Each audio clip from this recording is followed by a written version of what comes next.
The Discovery. Deep in the Orion arm of the Milky Way, an ordinary patrol mission turned extraordinary when the Thorian scout ship detected something that shouldn't exist. Captain Velkash, his blue-scaled skin shimmering under the bridge lights, leaned forward in his command chair as the sensors screamed with warning alerts. "What in the seven hells is that?" he muttered, watching the readings spike off the charts.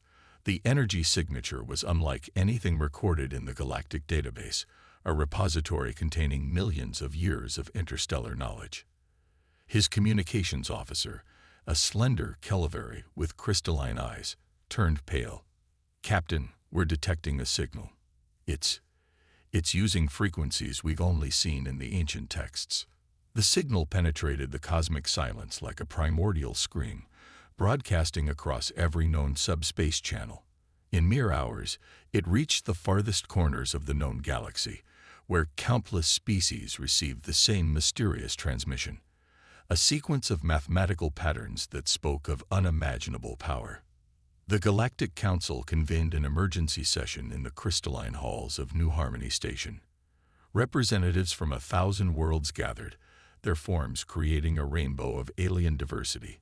High Chancellor Zorvax, an ancient being composed of pure energy, called the assembly to order.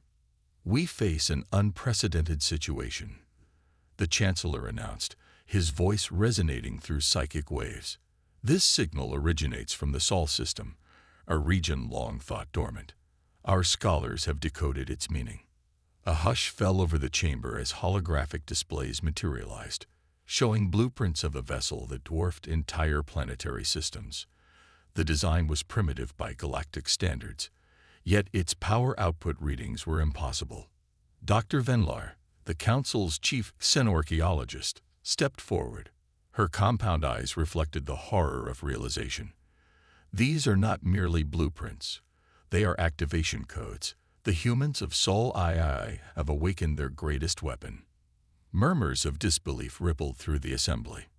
Most species present had only heard of humans through ancient myths, stories told to frighten younglings about the warrior race that once challenged the old empires.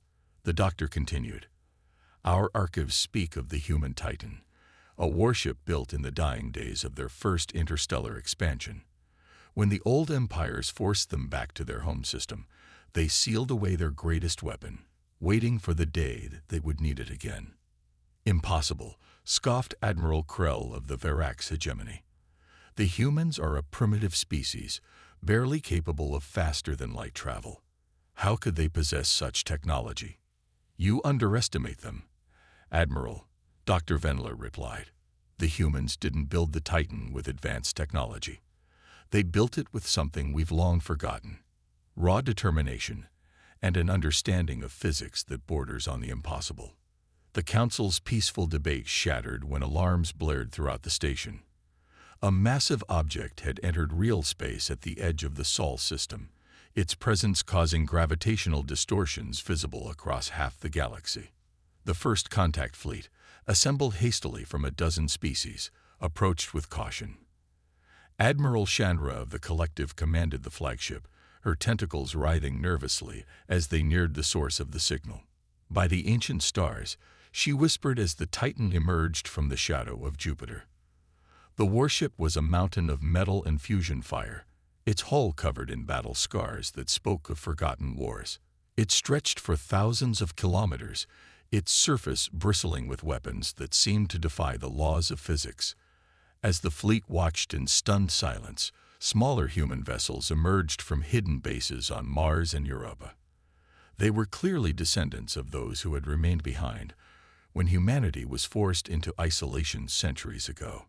A transmission cut through the static, the first human voice heard in the galaxy for generations. "This is Admiral Sarah Chen of the United Earth ship Titan. We have waited long enough. The galaxy will learn why they once feared humanity." The implications were devastating. The humans hadn't been defeated all those years ago. They had been preparing.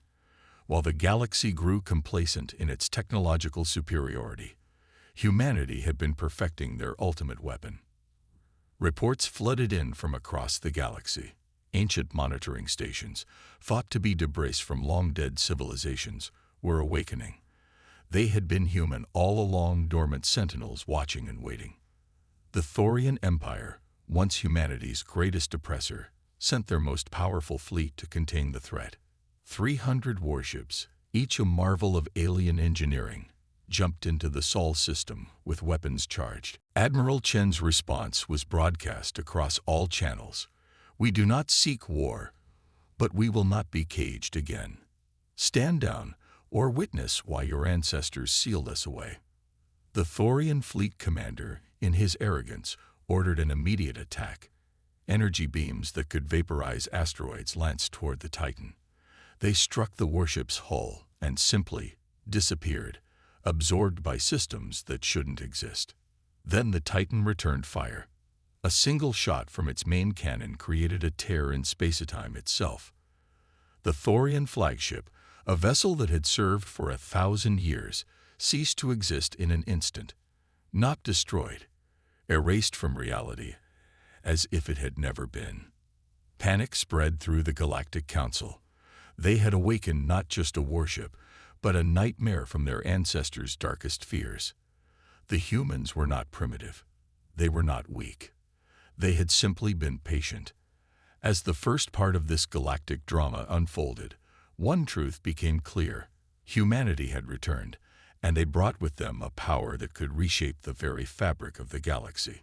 The Thorian fleet retreated in disarray, their commander's final transmission a warning to all. "They've transcended our understanding. The humans.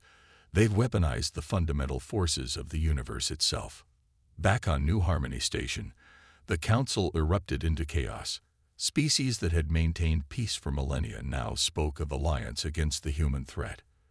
Others counseled diplomacy, arguing that antagonizing humanity further would only lead to annihilation.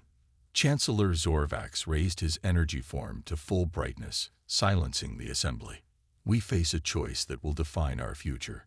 Do we repeat the mistakes of our ancestors and attempt to destroy what we fear, or do we seek understanding with a species that has clearly surpassed us?" The debate raged on, but in the Sol system, Admiral Chen stood on the bridge of the Titan, gazing at the stars her people had been denied for so long. The warship hummed with power beneath her feet, its systems fully awakened after centuries of sleep. "Send a message to the Council," she ordered. "Tell them we're coming to New Harmony Station, not as conquerors, but as equals. The galaxy has a choice: accept humanity's place among the stars, or face the consequences of their ancestors' sins." As the Titan began its journey toward the galactic core, the greatest question remained unanswered. What did humanity truly want? Revenge for centuries of isolation, a place at the galactic table, or something else entirely? The galaxy held its breath, waiting for the answer that would shape the destiny of 1,000 worlds.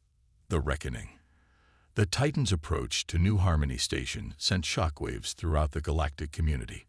Worlds that had known only peace for millennia activated ancient defense systems.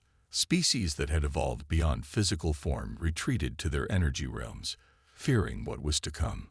On the station itself, panic threatened to overwhelm reason. Ambassador Tulara of the Vendari Collective paced the council chambers, her crystalline form refracting nervous energy. "We should evacuate immediately. That ship is an abomination." Chancellor Zorvax remained composed, though his energy field flickered with uncertainty.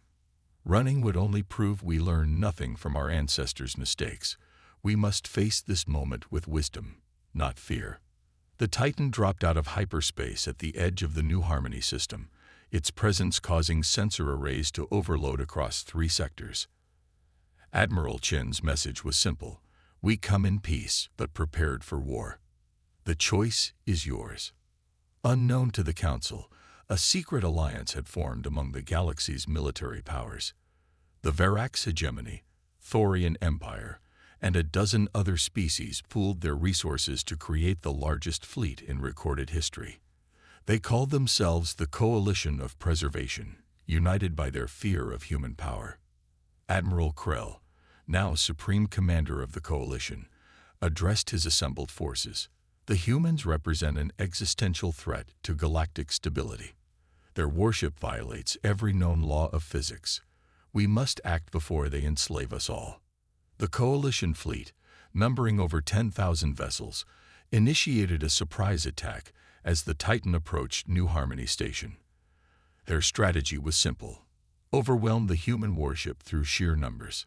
But humanity had not been idle during their centuries of isolation. As the Coalition fleet emerged from hyperspace, they found themselves facing not just the Titan, but an entire human battle group. Ships of impossible design materialized from quantum foam, their hulls shifting between dimensions. The battle that followed would be remembered as the Day of Reckoning.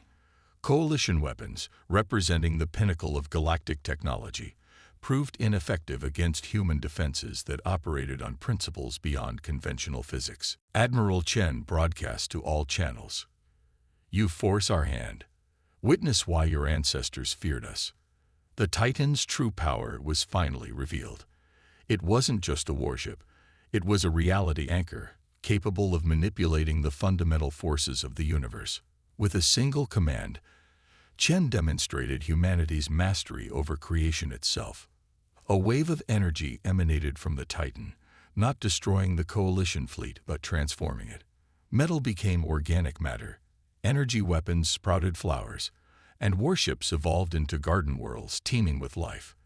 In moments, the greatest military force ever assembled became a testament to humanity's power over reality.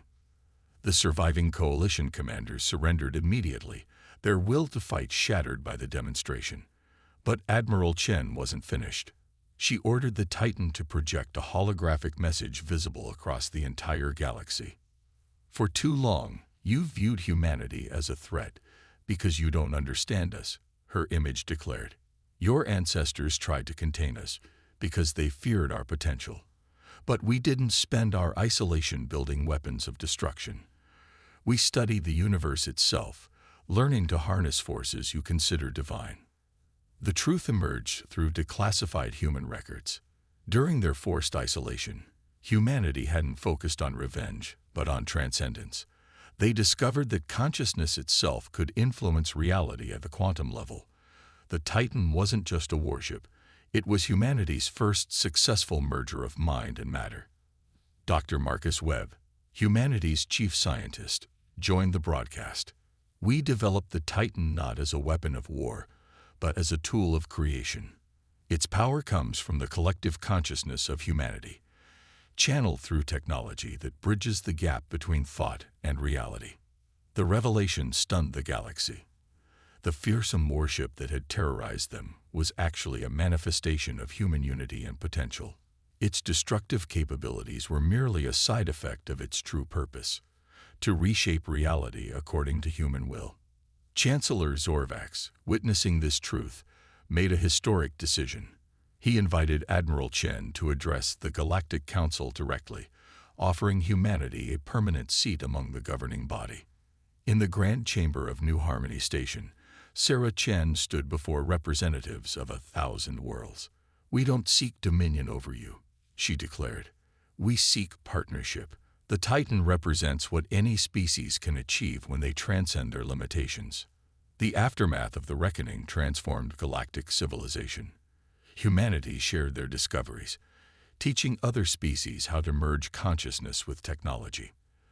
The Titan became a symbol not of fear, but of possibility. Former enemies became students, learning from human philosophers and scientists. The Thorian Empire, once humanity's greatest oppressor, became their staunchest ally after witnessing the transformation of their fleet into paradise worlds. A new era dawned in the galaxy. The Galactic Council reformed as the United Stellar Coalition, with humanity as a founding member. The Titan remained in service, not as a warship but as a mobile university, teaching the secrets of reality manipulation to those ready to learn. Years later, historians would mark this period as the beginning of the Transcendence Age. Species across the galaxy began to evolve beyond their physical limitations, guided by human wisdom, earned through centuries of isolation and determination. Admiral Chen retired from military service to become Earth's first galactic ambassador. In her memoirs, she wrote, "We never sought to conquer the stars. We sought to understand them.